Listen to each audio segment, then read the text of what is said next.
I'll be reading 3 short pieces. The first one is Untitled. I left Bob about 2 o'clock this morning. He had decided to visit Irma, and I felt it wiser of me to remain away from the encounter. We had walked down from the pad through Central Park. Prior to our departure, we drank over half a fifth of Spanish brandy, which Bob is particularly fond of, and we felt very good.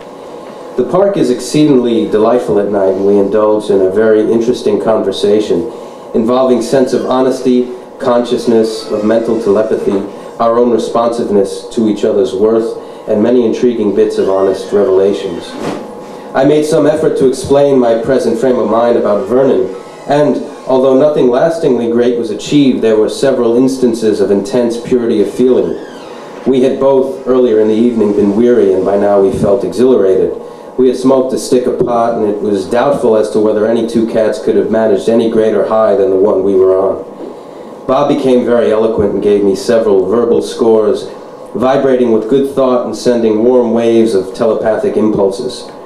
Bob's sensitivity serves him well, and frequently his speech is startlingly keen. We both thoroughly expounded our opinions about the true reality, which we both feel is seldom sensed because of the crassness of the overall pattern of daily life and the false values which are foisted on as real. In my usual clumsy manner, I blundered in with the first bite of depression. I do this unfailingly, and it is one of my anxieties. From then on, a pall fell over us, and although the joy of freedom continued, it began its departure. We were once again taking up the shackles and would soon be wearing them. It is as though I eject a poison. This is called Cosinel. Cosinel is a morphine-derived cough syrup. How they all must know me up and down 17th Street. Pardon me, I would like a bottle of Cosinel. I know every drugstore below 17th Street all the way down to 320 Broadway, where I make my weekly reports. Bottles of Cosinel from Chinatown, the Bowery, 3rd Avenue, 2nd Avenue, Avenue A, B, C, Uptown. All over the city they have heard my request, over a year of it. Cosinel, Cosinel, Cosinel. No wonder I'm having such a bitch of a time kicking 5, 6, 7, 8 bottles of the shit in one day. It was amusing for a while as I had a regular route from one spot to the next like an automaton, always repeating the same statement. Bottle of Cosinel, please? It was strange. Occasionally I'd run into a sort of holier-than-thou type who'd peer down the nose and say, sorry, we don't carry the stuff, or we don't handle that, said very curtly and haughtily. But I found several willing to handle my daily needs. And finally, one who would sell me as high as 3 or even 4 bottles at a time, so that one day before leaving the district, I had picked up about maybe 10 bottles. The guy means well, figures he might as well get the money, since I'm going to spend for the shit anyway. Guess he buys black market, or so he said. He told me it's going to be really hard to get soon, one reason I'm trying to kick. There are other reasons as well, but that is certainly one of the main ones. Perhaps it's me, but so far I've had a rough time. All the usual withdrawal symptoms, plus a couple of new ones I had never experienced before. Foolishly, or maybe wisely, the first night I loaded myself on Tuinol. That is the first night I cut myself off completely from Cosinel. I got home to the room, I downed something like 5 or 6 Tuinols. Actually, I recall very little of what happened. I began coming out of a state of complete oblivion about 2 days later. During the time I had fallen down, scraping both knees until bloody. The side of my forehead all black and blue. There are and were little tiny nicks or sores all over my body where I had bruised myself in one fashion or the other. All this was taking place, appropriately enough, while one of the worst storms of the city's history was raging outside. I vaguely recall peering out the window on several occasions, wondering about the pelting rain. I haven't cut myself off completely from Cosinel as yet, but I am down to 1 or 2 bottles every 24 hours. I've had this habit almost a year, and perhaps longer. No, just about a year. Of course, in the beginning, it wasn't quite so bad, but I kept increasing it till it was costing far more than I can afford. Physically, it doesn't seem to have done much harm, or at least noticeably. There's naturally a high sugar stuff content, which may have helped bring on the diabetes or even anemia. If so, I don't know it yet. I've kept my weight up, perhaps even gaining a few pounds. My skin seems clear enough, and my mental senses seem fairly alert, although I have noticed slight lapses of memory. I had presumed originally that the narcotic form I was using was a mild codeine.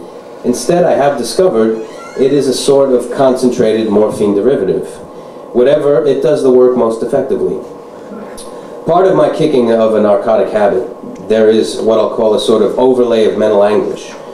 By overlay, I mean a condition one is aware of hanging, so to speak, just over one's head. So one is constantly awaiting some sudden collapse of mental control, a sort of psychological threat.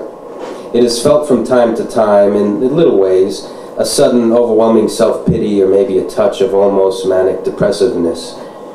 With me, it has always been a great sweeping feeling of aloneness, as though everyone in the world has deserted me and I am left alone. This is usually accompanied by acute melancholia, so that I break out in body-racking sobs, leaving me limp and almost inert, unable to move. I begin invariably thinking of someone I have loved, and from that point it follows a sort of natural course. I think of all emotional disturbances. The one caused by loneliness is the most shattering. To suddenly realize with one's entire being one is alone is pretty shocking. Yet we are all alone, and I suppose there are parts of our body which have always been alone, have never known responsiveness. I think our hands and faces, probably the arms, chest, legs, thighs most frequently have known contact. But there are areas inside which have always remained alone, recognizing their aloneness, probably never really needing an outside stimulus. At any rate, when one's whole being has nothing beyond the self, it can be tragic, or at least seem tragic. This last piece is called Love. Everywhere I look, I see love, pouring from eyes, emanating from skin, shining halo-like over heads, and I receive all this love, full charge, and I glow, and am clean. And this morning I saw a Surrey going up 8th Avenue, and it was filled with young angelic boys in bright green, red, blue, lemon-colored shirts, and they were laughing and singing, and there was an aura of light all around them, and it was moving slowly, and one boy would jump in and out and sometimes run up ahead and walk beside the horse and strut and kind of shout and bebop to his companions, or just up into the air, and people were watching and smiling, and there was a whole cloud of love. I met Huncke about 10 years ago at Roger Richards' Rare Book Room, which unfortunately no longer exists, and then near the end of his life we were neighbors on the 8th floor of the Chelsea. The last time I saw him, he had trouble getting around then, and we were outside the hotel and I helped him get into a cab, and he looked at me and said, "Thank you, Michael.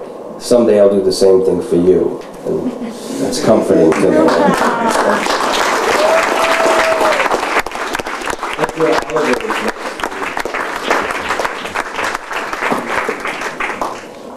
Cosinel.